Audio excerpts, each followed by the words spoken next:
Hello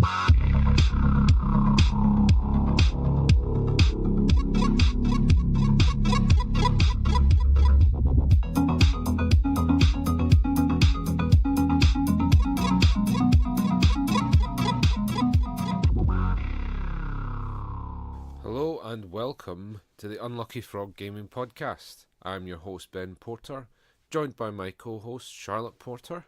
Hello. And welcome to our AireCon special. Indeed. Yep. Indeed. So we will be going over our experience at AireCon 5 or AireCon 2019 if you've maybe not been keeping abreast of the AireCons since their inception. This is the fifth iteration of the convention. But before we get into the meat of AireCon, as it were, we do have a bit of housekeeping and a couple of news items to take care of. So we have a new patron. We do, Patron, yes. a new patron. Patron. Yes, so for anyone that doesn't know, for any new patrons we give them a shout out on the show. Yep. So, Oscar Hartley. Yes. Yes. Is he perhaps any relation to our own Josh Hartley? He is indeed, I believe. I believe you once referred to him as Swole Angry Josh. He does carry that quality in Yes. some of his pictures. Yes. Yes, Josh's brother. Yes, so thank you, Oscar, for your patronage. Josh was not aware that you were a patron. No. We had to inform him. And it was quite nice because we got to do the whole thing about, oh, Josh, we got a new patron today. And he's like, oh, okay, who was that? Someone called Oscar Hartley? Yeah. Ring a bell? Yeah, so that was a nice little surprise for Josh. Yes, so For all of us. for all of us, it's always nice. It's always nice when people support us. Yeah. So anybody's interested, check it out. Yep. We don't charge anyone any money to do this. We all are in full-time jobs of our own, so if you would like to see us do more of what we're doing, if you would like us to see improvements in what we're doing, that can be technologically, that can be going to more events, because this all adds up, then maybe consider looking at our Patreon, and we would be most grateful for any help you can get. Absolutely. Every little helps. I do have a couple of news items to cover off. Gamma, it was a games trade show that's taking place in Reno, in Nevada, in the United States this week. But we'll be covering that off in a bit more detail later on in the week once the event's actually had a bit of time to happen. We do have a couple of news items. So, first of all, unless you've been living under a rock, you've probably heard that Critical Role have gone to Kickstarter to raise funds to make an animated film featuring, I think, the Vox Machina party, which was the original characters from the first Critical Role campaign.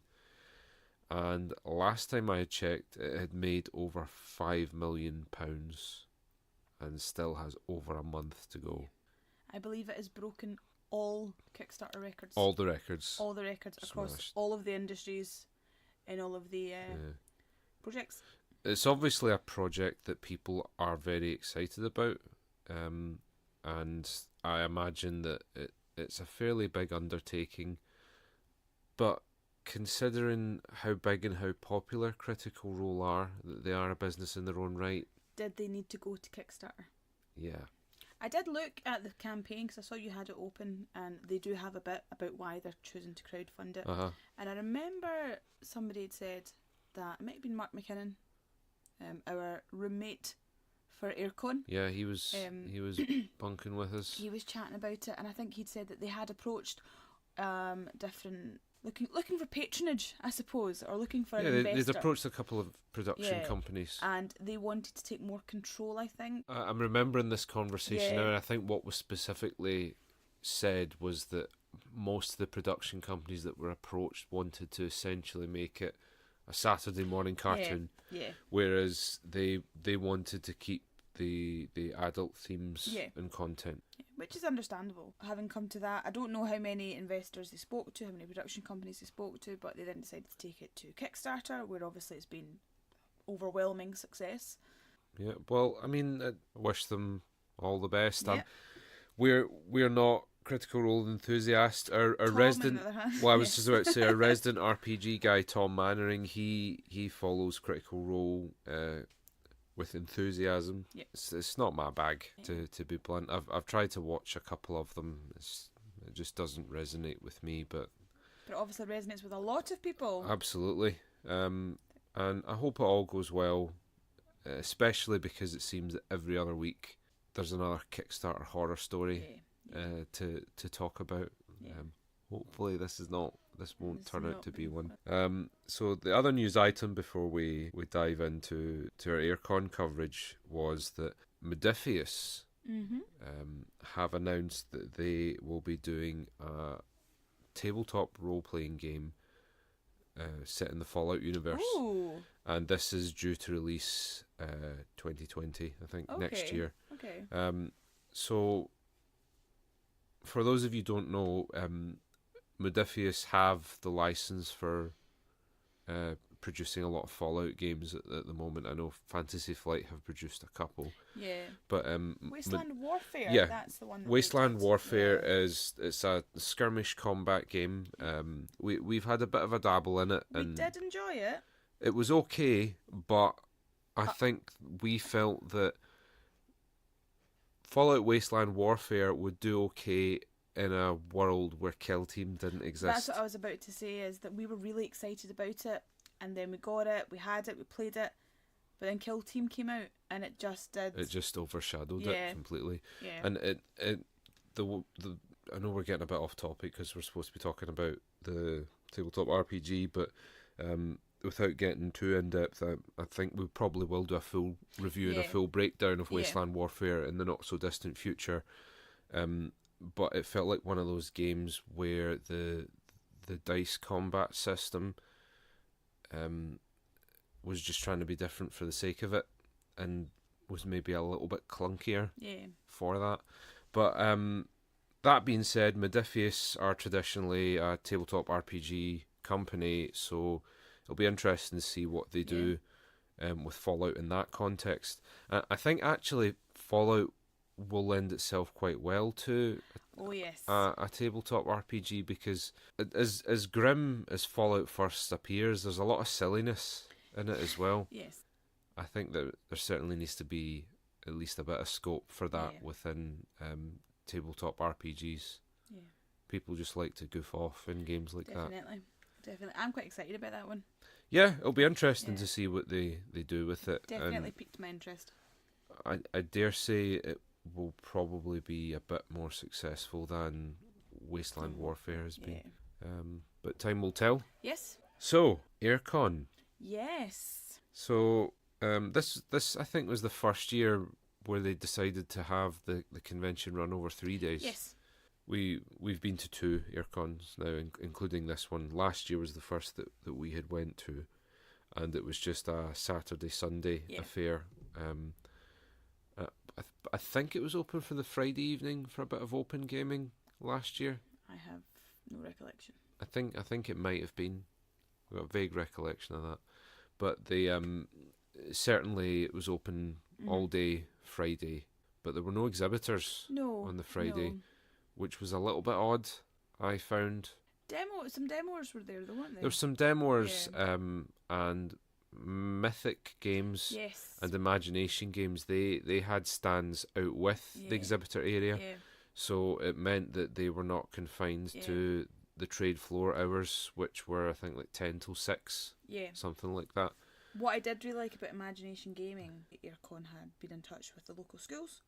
Yeah. And there was groups of school kids, classes from schools had come down and were all playing games, and it was crazy. It was great. Well, this was the really good thing about it being on the Friday, because I imagine that logistically that would be a little bit more difficult on a weekend, whereas the kids are in school anyway. Yeah, just take them out. Just take them out, and I think we didn't really get a chance to speak to Imagination Games, but they have a sort of educational bent when it comes to games, so it would only be apt that any school children in attendance would be at the Imagination Gaming stand, and there's loads of them. Yeah. In their wee school uniforms. I would have loved that as a kid. I would have loved to I have would the have chance too. to go to. Yeah. Yeah, that's brilliant.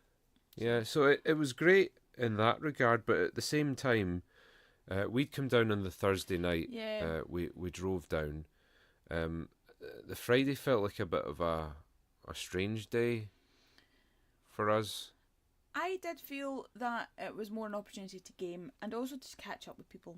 But most of the people we'd arranged to meet weren't there on the Friday because they weren't exhibiting or they weren't. Yeah. You know, but I did like it. It felt more just like a. Oh, I'm not saying that I didn't enjoy it. It's just that it felt a bit odd. Yeah. Because there were times where I was just sitting playing games, and because we were there with the press passes, part of me is like, maybe I should be doing something right now, you know. But as you say, AireCon's emphasis has always been more on Open meeting up gaming en masse to play games. So it was actually quite nice to just spend a lot of time playing games with friends, which we did throughout the duration of the event, actually. The other thing that was quite nice as well was that because it was a bit quieter, we demoed Reichbusters. The thing that I really enjoyed about it, and I'd explained this to them afterwards, was I love campaign type of games. Yeah. You know, I really do. I really get into them. But we only ever get round to doing maybe meeting up once every 3 months.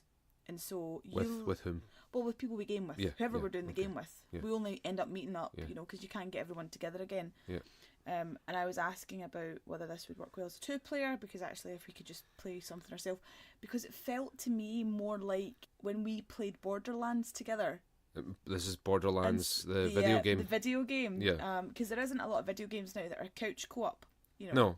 That's why we had to buy a second Xbox, because... Well, we didn't have to, but that was a decision we made, and we will suffer the consequences for that. But I have really fond memories of doing that. Like Borderlands, is as much as it maybe wasn't the best game I've ever played, I have the fondest memories of it for the experience that it gave me playing it and working our way through it.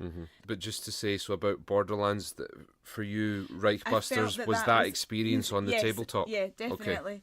Okay. And the thing that I did say to them was, there's been a series of games, I won't name any, but I have felt that they've been a bit hopeless. Like, you play it and you feel as if you are just being whittled down until you die. Well, there's definitely been a recent trend in tabletop games, particularly I think those that are coming out of Kickstarter, towards punishing difficulty.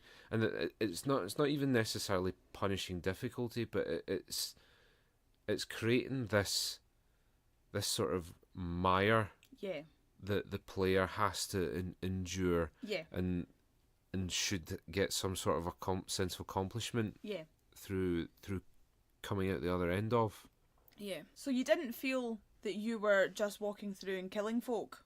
You know, it didn't feel like that, but it did feel that you could rise to the challenge that was presented to you. And I have felt some games I've not felt like that. For me, but the thing that I was most intrigued by with Reichbusters was the stealth system. Yeah.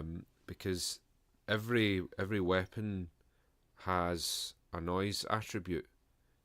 Except for certain ones like bows, knives, which you can obviously use them silently. And whenever you do anything that creates noise, you have to do a noise test. So what happens is it tells you how many dice you have to roll. So for something like picking a lock, it's maybe not that many. But for firing a gun, like a Tommy gun, that's going to make a lot of noise. So you roll a number of dice, and then you flip over a card, and it tells you the noise threshold that you need to stay below in order to not attract the attention of someone in the bunker. Yeah. And what essentially happens is every time you fail one of these noise tests, you lose a turn. And there's a turn tracker, and halfway through it there's like an alarm symbol. So it means that if you move quietly and use precision and are very careful about what you do, you've got more time to get to the objective, which for us was to get this document. Yeah. Of course, you can do it horribly wrong and go in guns blazing, but you will activate the alarm, and then they all come pouring out from everywhere, and it is horrendous. Yeah. But in like a really fun way. Yeah. I think we split up for a little bit on the Friday.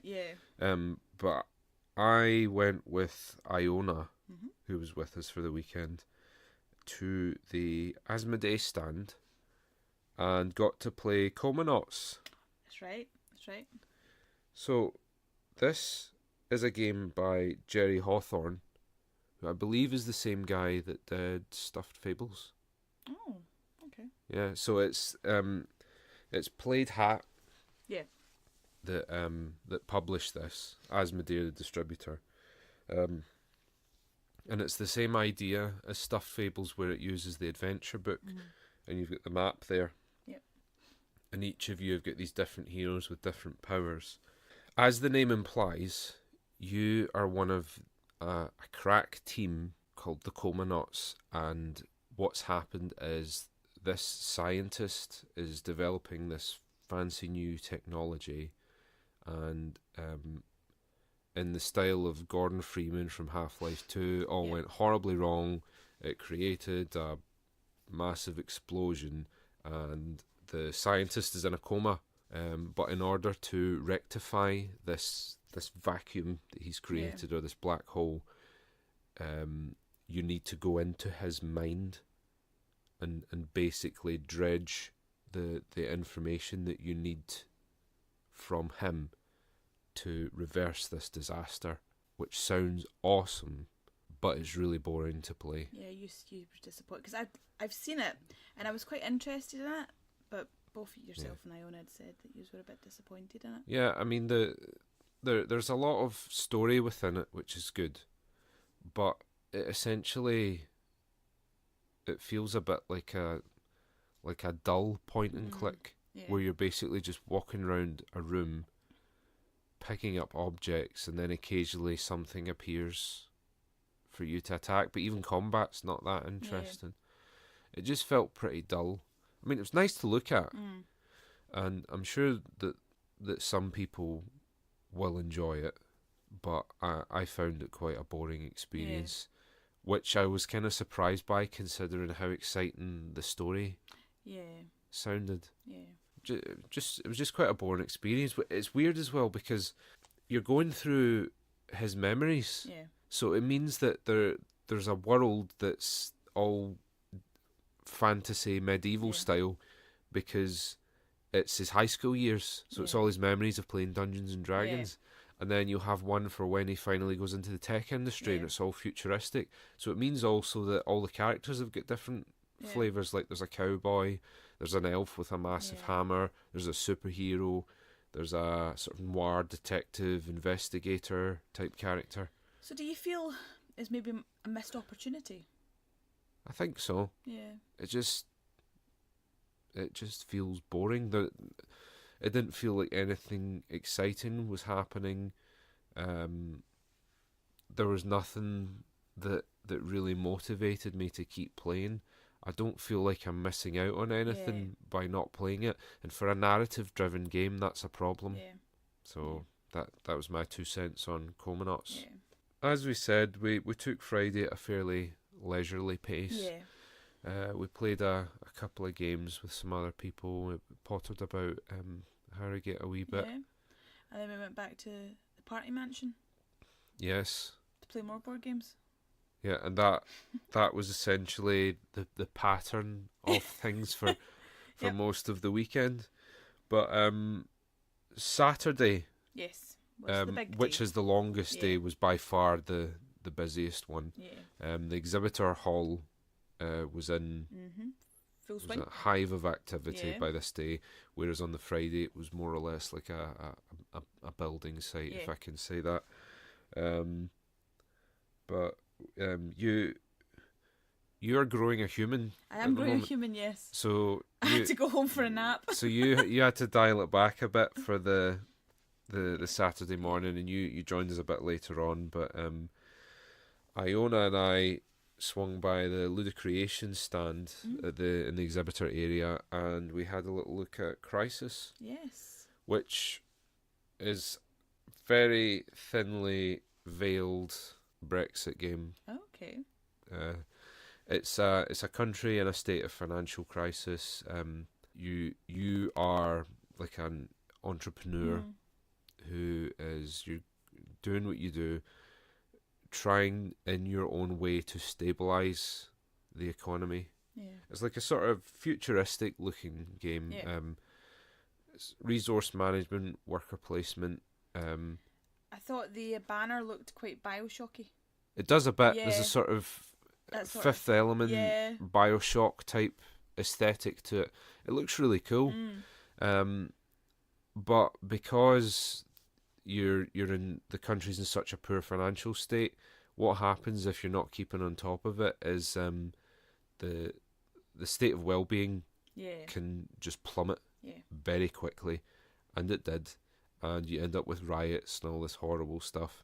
And it seemed like a pretty cool idea, but for me it was just a fairly standard resource management worker placement game that has the potential to end a little bit quicker. Right, okay. So I was a wee bit disappointed in that. And I mean, we didn't spend a whole lot of time on that game, to be fair. So, and because the Ludicreations being a French company, and to his credit, the chap that talked us through it did a great job, but there was maybe a little bit of a language barrier there. But I think Iona was the same. We were not feeling all that inspired by that. But at the same time, I can see people that do have an interest in worker placement lapping that up and maybe enjoying that race against the clock. Because I know a lot of those sorts of games can be quite methodical. They can be a bit plodding in their pace. So maybe having a mechanic that can suddenly bring the game to a halt is a good thing. But not my bag, I'm afraid. So after that, because this is when I arrived, because you'd been playing that in the morning. You were in a seminar. I was. I went to Jon Hodgson's seminar, which idea to game. Yeah, I think it had quite a long... From idea to sketch to game or something like that. It was quite a long title, but essentially it was Jon Hodgson talking the audience through the whole game design process, because he was artistic director at Cubicle 7 for many years. He's got loads and loads of experience working in the games industry. So has a wealth of information and insight into how all those processes work, down to the things that you forget, like CE marks and things like that. We had a really interesting discussion thereafter. He did give an example, didn't he? He used the example of, I think someone had raised a question about getting a game past the especially stringent standards that Germany, because Germany has sets. The highest, doesn't it? I think for most things, to be honest, Germany has extremely high standards. But for as far as games go, they have some of the strictest standards in place.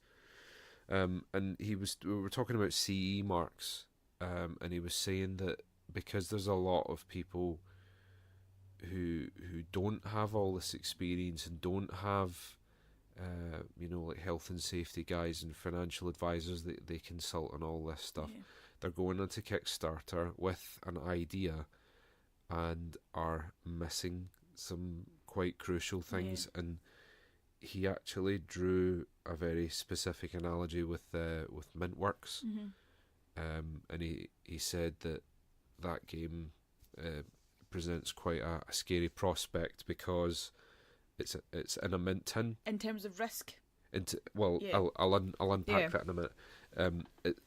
It's a scary little game because it's called Mintworks. It comes in a mint tin, and there are counters in it that look like mints, and there are no CE marks or anything that says. Because suppose the other one is small parts, don't you? You get the CE mark. Well, I think it's not just the small parts that are an issue. It's parts that look like food. Yeah. That are in a food container. Yeah. So that it's things that you like. Because when he said that, I thought, I would never have thought of that. Yeah. But that's allegedly all things that would be factored in that for safety reasons. Because some kid somewhere will pick that up. And put them in the mouth, and that was it. But we took this discussion a bit further with Mark McKinnon, who's obviously his game Wreck and Ruin has just funded and been manufactured. Yep. Because I mean, I'll be honest, I don't know anything about manufacturing process. So we were asking him whose responsibility is it? If it is marked, is it the manufacturer? Is it what does the stamp A say, and who's taking responsibility for it being stamped in the first place? We did look into it. You need to have a CE mark on it, but it's up to you to check that it conforms, which is quite a scary one actually, because it means that you need to know exactly what you're conforming to when you put that mark on. And it means that if you've put that mark on and you don't conform, and then something comes up and then it's investigated, that could spell big trouble for you. So it wasn't just all horror stories from Jon. It was just really interesting to hear him relating a lot of his experience. And things that you wouldn't maybe have thought of ourselves, because you wouldn't think. Well, I wouldn't have. Well, yeah, like the CE mark thing, for instance. But one of the things that he said that was quite interesting, he talked about producing the Doctor Who card game. Yeah. And he said that one of the problems that you often come up against with a licensed product is sometimes the person that you need to get approval from knows less about the universe or the IP than you do. Yeah. And you just need to bite your tongue a little bit. I thought that must sting a bit, especially when it's inevitably like a nerdy guy or girl that's having to pitch the thing or get it through approval. But I just thought that was quite funny. That again, it's one of these things. I would never have considered that could be a problem. Yeah, you just always assume people know what they're doing, don't you? Yeah. Can't assume anybody knows what they're doing. No, you cannot. So after Jon, what is a 24-hour ASDA to your understanding? On the Saturday, as we said before, we really seized upon the opportunity to walk around the exhibitors, and John Yanni from Gen 42 had emailed. He just sent out like a blanket email to everyone, just sort of, I'm here, looking forward to see you, that kind of thing.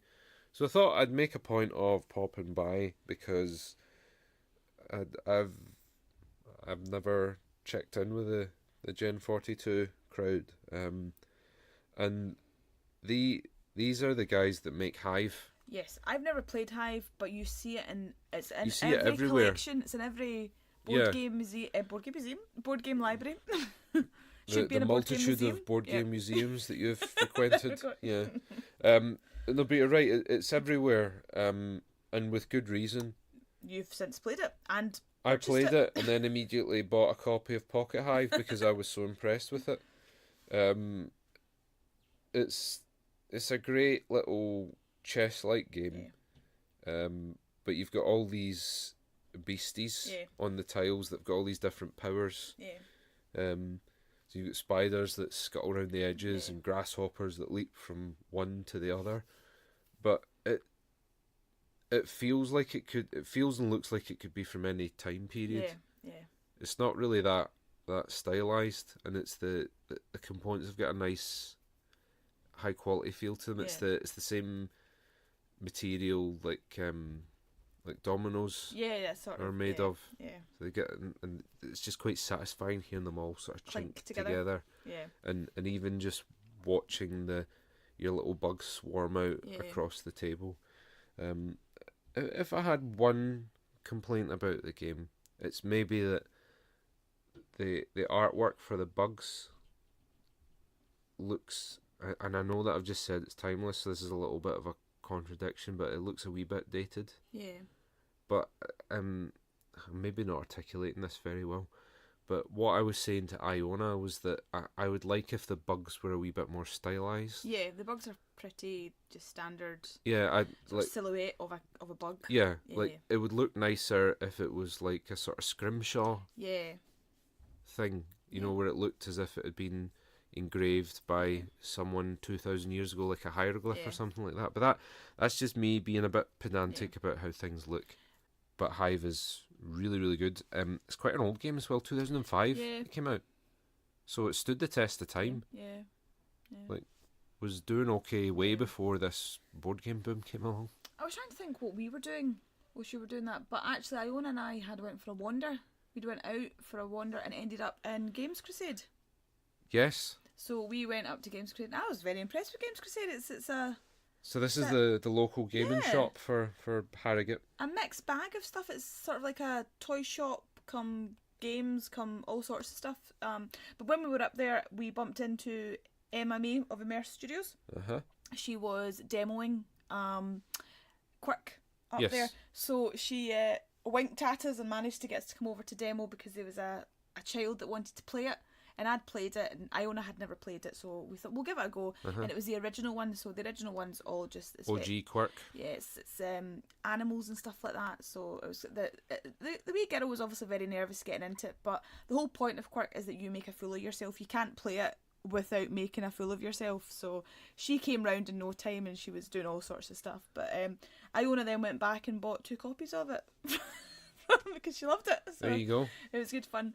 But yeah, so that was it was nice catching up with them. I do feel that I didn't get to play as many demos as I would like to. One of my favourite things at conventions is going and playtesting and trying demo games and stuff like that. I just really enjoy it. And I didn't really get an opportunity to do that much. The only game I really got to playtest actually was Mark Stockton Pitt's Forks. Now, was that a playtest or a demo? It was a playtest because it was part of the playtest. Okay. Playtest UK tables that were there this year. So Mark Stockton Pitt, I believe, is the creator of Newspeak, and he's now working on his new one, which I'm going to say I am not anyway ashamed to say I am absolutely useless with numbers and maths. Games that involve that element, I don't even. I'm like, that's fine. I don't even know what's going on. And the whole thing is about embezzling and trying to sort of create your own private fund of businesses and things like that. But it's all based on, I can't remember what it's called, Morton's Forks or something like that. It's horribly topical as well, unfortunately. Yes, exactly. But I really enjoyed playing it. As much as I couldn't follow the financial side of it, I still felt as if I could still take part because there's 5 businesses to choose from. And depending on what cards are laid down, the businesses that are to invest in, if that's or are more likely to be invested in, you move them on the board so you can see how things are moving. You might not understand how they're moving, but you know that they are. So as much as I didn't win, obviously, because I couldn't get involved in that aspect, I still really enjoyed playing it. Yeah. We had a good chat with Mark from Radical 8 Games. Radical 8, is the name of his company. Yeah, because again, it's a wee. Because he's like the square root of 8. Because he's a maths teacher. That's what he does. Yeah. Really cool catching up with him. It was the first time I'd met Mark. But we will hopefully have him on the show at some point. Looking forward to catching up in the future. And perhaps a wee bit of coverage of some of his games and some of the stuff that he's working on, which is that this is the great thing about AireCon, is that you actually get a decent amount of time to sit down with people, whereas UK Games Expo there's a bit more hustle and bustle. It's not that you can't do that at UK Games Expo, but it's a bit difficult to fit everyone that you want to. It's a different pace at UK Games Expo as well. It's because you're essentially dealing on an international level at UK Games Expo as well. So will we just quickly round up the rest of the stuff we did on Saturday then? So we went to the Polyhedron Collider live event. Yep. Now, unfortunately, there was only the 2 of them could be there because there'd been Andy had been in an accident. There's some debate as to his culpability within this, but we'll not get into that. Yes. But that was good. I that really might just be slander. We're not slandering you. Seriously. We're not. No, I'm talking about other people. I did not make any comment about Andy or his driving. But I really enjoyed that. It was nice seeing them live. It's the first time I've seen. No, well, obviously, you were part of the panel last year for the On the Couch of Polyhedron Collider, but yeah, I really enjoyed it. I thought they raised some valid points. Good yeah, questions. they went a bit no frills this year, and they just decided to do a regular podcast in front of an audience. I forgot to mention this when we were talking about John's, but that suite that they put them in is horrible. Yeah, it was a horrible room. That the wallpaper, the shape, but they've got shutters behind them as well, so the way that the sound carries in the room is really weird. They've got the disgusting animal print wallpaper, and this is a consequence of the venue getting a bit bigger. Yeah, was that they needed to have the King Suite, which is the bigger one downstairs, for the bigger events, the tournaments and stuff. Well, it was more for like they had a couple of live shows that necessitated a bit more space. But I felt bad for them because it wasn't a great space, and I think that it must be difficult doing a live event missing one of the regular lineup. Yeah. And it did feel a wee bit like there was an Andy-shaped hole. Yeah, the usual sort of in mechanic. the lineup, because he's quite a joker, Andy, but in quite an acerbic way. Yeah. So he brings his own flavour to the Polyhedron Collider, and it's amazing how much of a difference it made not having him there. Yeah. And I dare say it would be the same if John had not been there, because like John's like the archetypal straight man within that lineup. I don't know what Steve brings. Steve. Yeah, there you go. Sorry, Steve. But that's true of any ensemble. And I think they did an admirable job. They did. Considering that they didn't have any of the recording equipment. Because everything was with Andy. And they didn't have him. So, I mean, hats off. Because they could have just cancelled it. Yeah, they could have. But they chose to go on. And that's as professional as you can get. Yeah. So we enjoyed that. Yeah, that was good. And then we went for dinner. And then... Well, I actually played some more games. Did you? Yeah, I did. How did you squeeze that in? When did you squeeze that in? Because you and Iona were in town, remember? Oh, so we were. I didn't just stand in a cupboard waiting for you to come back. I thought you did. No. Contrary to popular belief, that does not happen. What were you playing? I ran into Giles from both sides of my table. Yes. And we were corralled onto the Wotan stand. Oh, yes. Yep. And we were invited to try out a game called Brexit, the Real Deal. Okay. Which is a game that Wotan are hoping to take to Kickstarter imminently. Oh, right, okay. I think it's Tuesday. Right. Because I think it's the day after the Brexit vote. Okay. So it's called Brexit, the Real Deal, and they're looking to publish it on the 12th of March. Right, wow, okay. So it was just the two of us playing it with the creator overseeing, whose name escapes me, I'm afraid. But it's the premise of the game is that in the aftermath of Brexit, the United Kingdom is breaking up. Okay. So you have Republic of Ireland, Northern Ireland, Scotland, England, Wales, and Cornwall. Okay. Have all decided to go their separate ways. So naturally they need to divvy up the pie. Yep. So you're essentially jostling with other countries to get these trade deals. So I think, okay, sounds interesting. There's quite a few people having a go at Brexit games at the moment. Yes. Yeah. In various ways. I have to say, Can You Brexit by Fabled Lands? Yeah. Dave Morris and Jamie Thompson is the the best one Yeah. that I've seen so far, because it's purely from the perspective of one character. Yeah. And it actually serves to illustrate how horrible and messy the whole process is. The other thing though as well is it's not so much about the process, or the whole thing is about staying in power as Prime Minister, isn't it? That's the whole objective of the game. It's not about presenting a plan as such. Well, because if we're talking specifically about Can You Brexit, it's a choose your own adventure book. Yeah. So you choose to play it the way that you want to. Yeah. So I guess success is a subjective thing. Yeah. There. But anyway, just saying that to say that other Brexit games do exist. So it's so Brexit the real deal. You're jostling to get these trade deals, and the way it works is you have cards with different values on them, I think, and they've got a little bit of text on them that'll say beef or something like that, and then it'll have a number that's 3 or 2. Okay. And you choose as many cards from your hand as you want. You've got some that can effects to move countries around and things. You place them face down, and then you reveal, and whoever has the highest total wins the trade deal with that country. And you do have secret objectives that incentivize you towards maybe going after like European or Commonwealth countries. But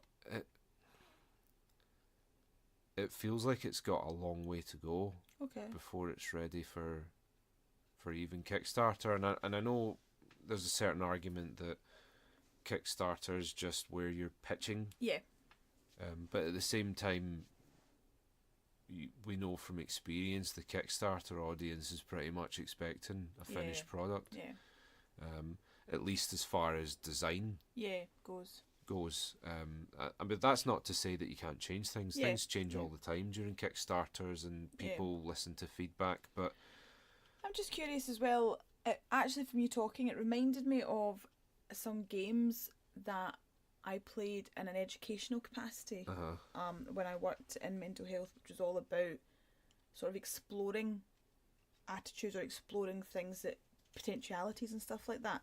Do you think maybe it's got more of an a market in that avenue rather than mass sort of public? What specifically do you mean? Like, well, I'm thinking we in order to talk about the Scottish independence referendum, the Electoral Commission were coming round to community groups with a game called the Referendum Game, which was a two-sided argument where you picked questions and topics, and it encouraged you to discuss, and it had nothing to do with your personal opinions. It had nothing to do. It was that way that you might have drawn an against card, even though you were for. You might have drawn a for card. No, because the difference with that kind of game is that it creates a stimulus for conversation. Okay, this doesn't do that. This is just a bluffing game with a Brexit theme, but you feel it falls a bit short. I was really surprised when they told me it was going to Kickstarter on Tuesday. Right. Okay. Because I thought I was playing like the first prototype. Okay. I guess we'll have to see what Kickstarter thinks about it, but I really wasn't that enamoured of it. Okay. It just felt like Giles and myself were going through the motions. There was nothing really that interesting happening. Okay. We'd suggested that maybe if it had more of a poker mechanic where you bid, you put a card down, and then it passes to the next player and they have a chance to up the ante or to call, then maybe it would be a bit more interesting. But there was not really much to it. Okay. Other games I played, because I think that more or less covers off my trip around the exhibitors stands, but I got the chance to play some games with the Tabletop Scotland guys. Oh yes. So I'm continuously surprised by the amount of people that have not heard of Koi. Yes. Though one of the shops, one of the retailers was stocking it. Yep. A single copy, which was then bought by somebody that we knew who played it. Well, it was bought by Greg, who I'd showed Greg, David, and Duncan. I think Terry was away at this point. It was Greg, David, and Duncan, myself. It was 4 of us playing. Because I brought my copy of Coy down because quite a few people before AireCon was happening said, "Can you bring Coy along?" Because a lot of them haven't heard of it, or had only heard of it when we announced it was our game of the year, and then wanted to play it to see what all the fuss was about. But I'm quite pleased to say that everyone that plays it is really impressed by it. And like you said, Greg ran away and bought a copy. And then the bag with the Traveller Man bag was sat on the table, so you couldn't see what was in it. So Duncan, nosy chap that he is, when he saw the bag on the table, opened it up to take a look, and when he saw it was Coy, it was a sense of bastard, because there was only one copy in the whole centre, and he was hoping to get it, but Greg got it. But later that night, I played a game called Cockroach Poker for the first time. Yes, you did. Why are you sighing?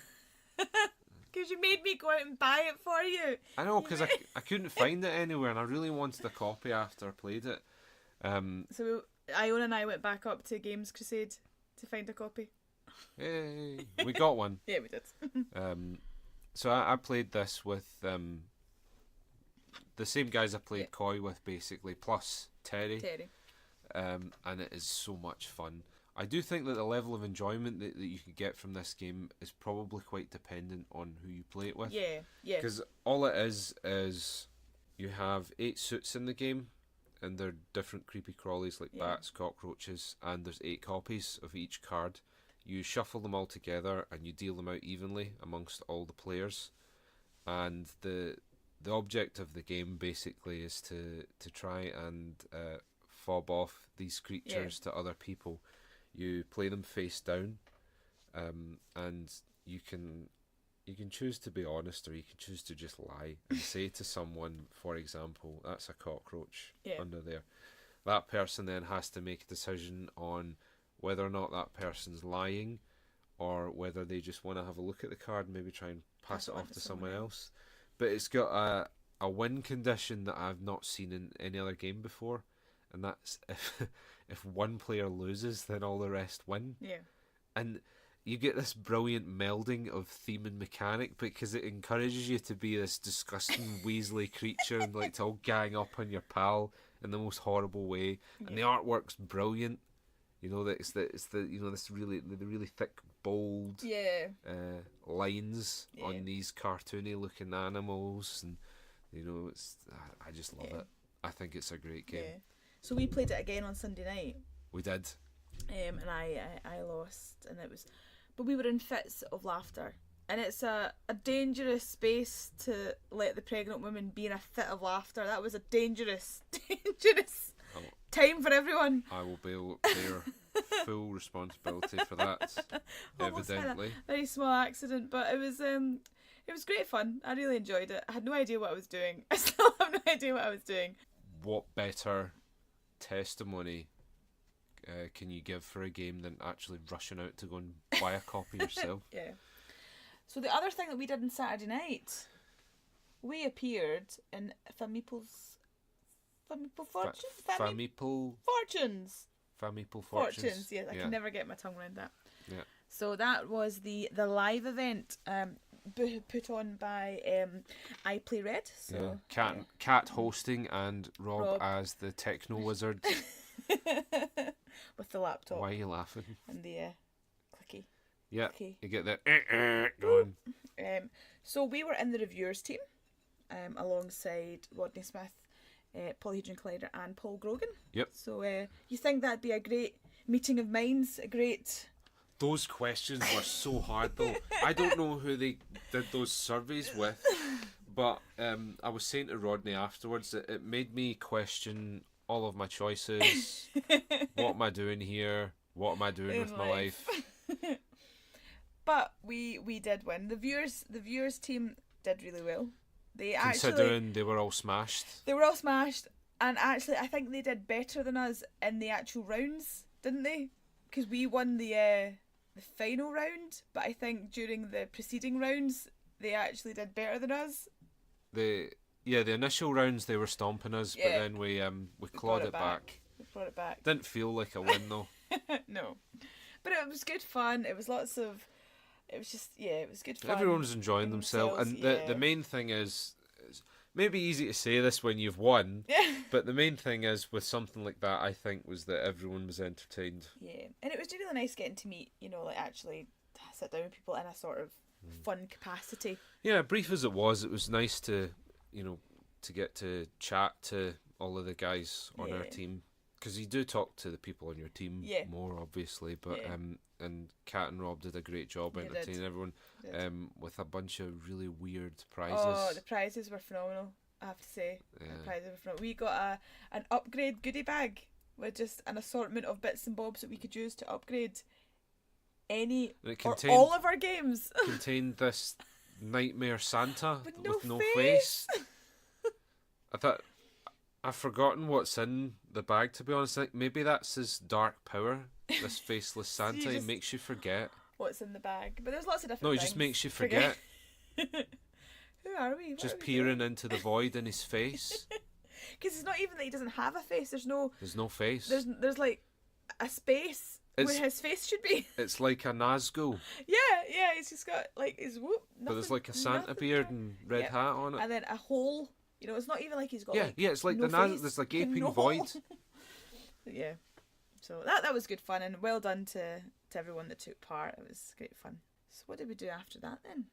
Because we were there all Saturday night, weren't we? We were there late, I think. Yeah, well, you went to see Jollyboat. I went to the Jollyboat, of course. Yeah. Jollyboat, always fantastic. Mm-hmm. I took Iona. I did tell Iona, you're going to love these. You're going to love them. They got a great turnout, I think. Of all the events, that one was packed. But Jollyboat have their own dedicated following. Yeah. I think some people might have just came for Jollyboat. Oh no, I'm fairly certain they did. There was quite a few people rocking the t-shirts and all that. So I've seen them. I saw them at the UK Games Expo, and I saw them again at the Fringe. Mm-hmm. And this performance, Bards Against Humanity, I think they did do some newer pieces that you hadn't seen, but I had seen at the Fringe. Yeah.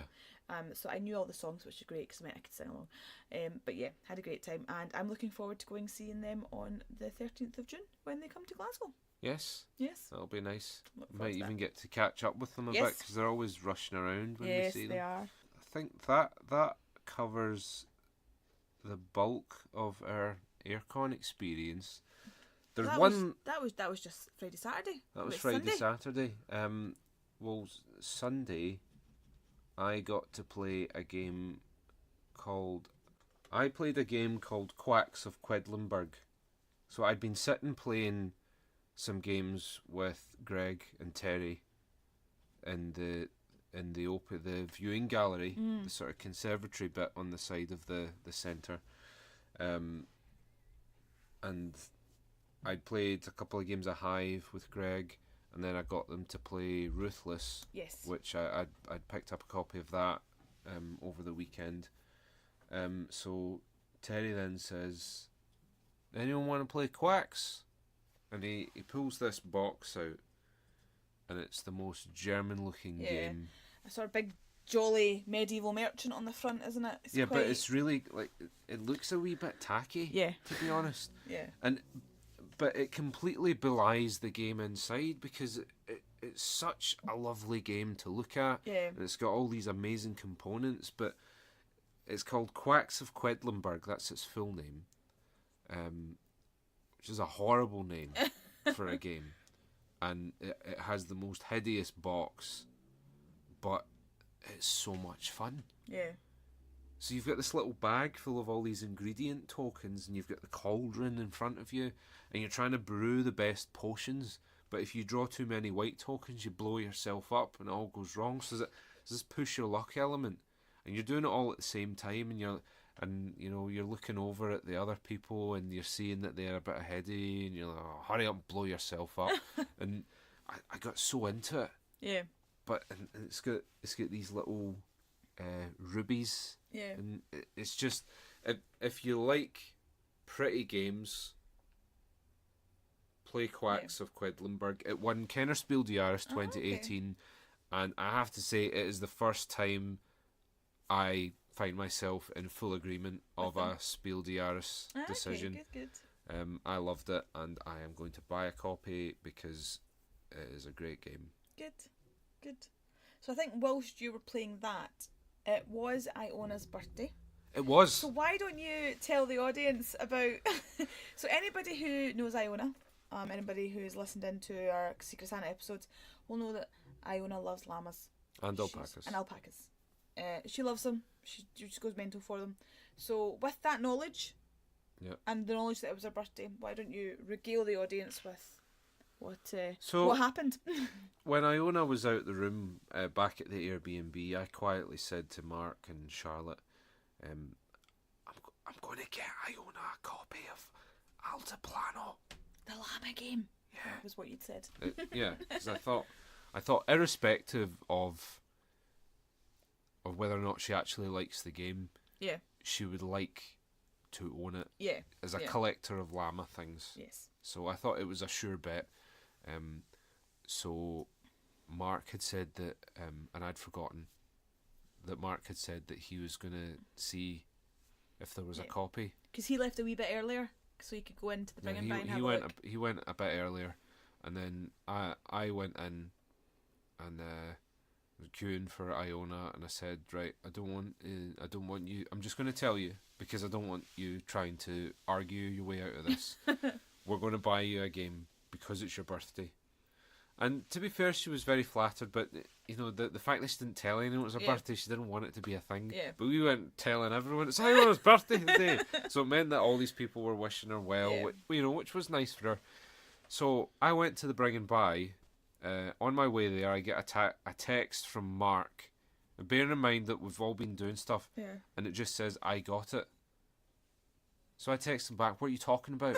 Because you thought he was maybe talking about a distribution deal for maybe I didn't know what he was talking about. So I went to Bring and Buy, I got Altiplano, and I took it over to put it in my bag, which Mark was keeping for me at the stand. And I got a copy of the Rick Shank Redemption for you, which is one of the Rick and Morty games, because you really like them. And I'm taking my little stack of games over to put them in the bag, and Mark's giving me this funny look. And I think, what's this guy's problem? And he looks up at me and he goes, already got it. And he pulls back the jacket, and there's another copy of Altiplano. The only two that were in the Bring and Buy? The only two in the Bring and Buy, and we, like a pair of idiots, bought them both. So, yeah. So that was our experience with the Bring and Buy. Absolutely no way a reflection on the AireCon staff, no. but rather our inability to communicate effectively. Yeah. So Iona did get one copy of it, and I think Mark kept the other one, and I'm going to buy a copy of it because I really enjoyed it. So we're going to, between our little circle, have three copies of it. So I played that with Duncan, because Duncan had played it before, and he said, well, if you want to play it, I'll show you how to play it. Yeah. And I really enjoyed it. I felt at first, I was like, gosh, there's a lot going on here. I don't understand this board. But it's like, oh, okay, I've got my head around that. I know what it is. And it just seemed, for me, I felt a bit, I was saying it's a bit like Lords of Waterdeep, but with some more moving pieces. Mm-hmm. But I really, or a bit more fluidity, I think I'd said. You reckon? Yeah, I really enjoyed it, and I think you and Josh would both really like it too. Mm-hmm. Also, the first player piece is a giant llama. What's not to like? Oh, sorry, an alpaca. I take that back, an alpaca. Okay. And you can buy alpacas. It's great. What more would you want? As part of the game? Yeah. Because you can buy alpacas in real life, but... You won't let me? Well, space is an issue. Okay. But you'd let me have Altiplano? It sounded initially like you were just making a statement. You can buy alpacas, which is true. Yes. But you can also buy them in the game. Yes. And I think Duncan showed you through that, because I think he did say that it's a tough one to wrap your head around playing it the first time. But once you do it, and I think it's one of those ones that if we hadn't had somebody there telling us how to play it, it maybe would have taken us a bit longer to be like, what is going on here? Yeah. And we've had this discussion recently in weeks about actually, because it was Ruthless. What about Ruthless? We played it wrong for the first 5 or 6 times. It wasn't as many as that, but with the first few times we played it, we got a couple of rules wrong. Yeah, but we found it quite interesting because when you played at UK Games Expo, Roland McDonald, who designed the game, was there. And he spoke you through how to play it. Yeah. And I'd never really considered that actually you do need to... you do need to leave people with a rule book sometimes, and it's then their interpretation of the rule book.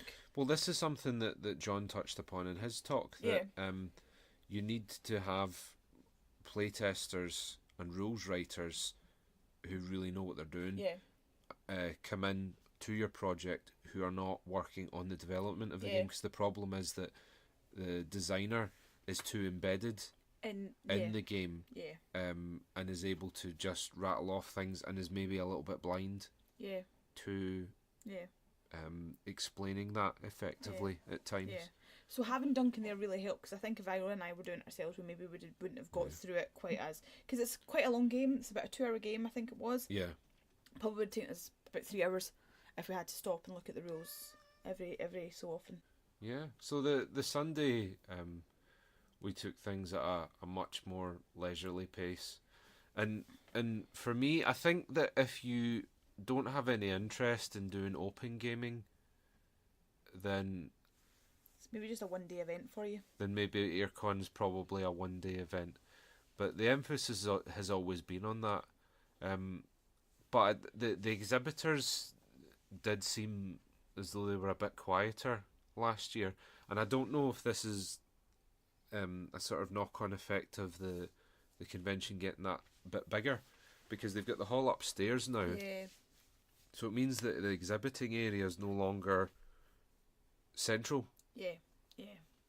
The other thing as well is I felt that coming in, as much as it looks pretty, they have the big AireCon letters, and then they have like a wall of lights. But actually the wall of lights partitioned off the exhibitor hall. So you can actually walk in and not see the exhibitor hall at all, and you can miss it, and you could just walk past and go on to something else. And I think you need to make the exhibitor hall more visible. Yeah, I think so. I wanted to actually sell some games in the bring and buy, because I wanted to be able to relate that to our audience. I thought that would be quite an interesting little exercise to just talk someone through the process of doing that. But the difficulty that I had was I wanted to try and register the stuff on the website prior to the event, and I had an awful time with that website. I had to create an account first of all, that's fairly standard. It's a bit of a headache because you've got accounts for everything now, but how else can they do that? That's just the way it is. So went to create my account. I think it was like 3 days before my confirmation email came in, and by that point, and this is my own fault, I'd forgotten the password. But the problem was when I went to do the password recovery, I typed in my email address, which has been confirmed this point, and I know because I've waited 3 days to do it, and it didn't recognise my email. I don't know what was wrong with their system, but after that I just decided to patch the bring and buy thing, because it put me off. But from what I could see, other people were successfully using the bring and buy, and maybe if I just brought the games along, but I just, with what all the other stuff that I had to do, and I did have a couple of appointments to keep. I thought I can't be spending all that time, a load of time standing in queues, and sometimes the bring and buy queues are very long. I don't think they're too bad at AireCon. I think they do have that. They've got a pretty slick operation now with the barcode printing and all that. But,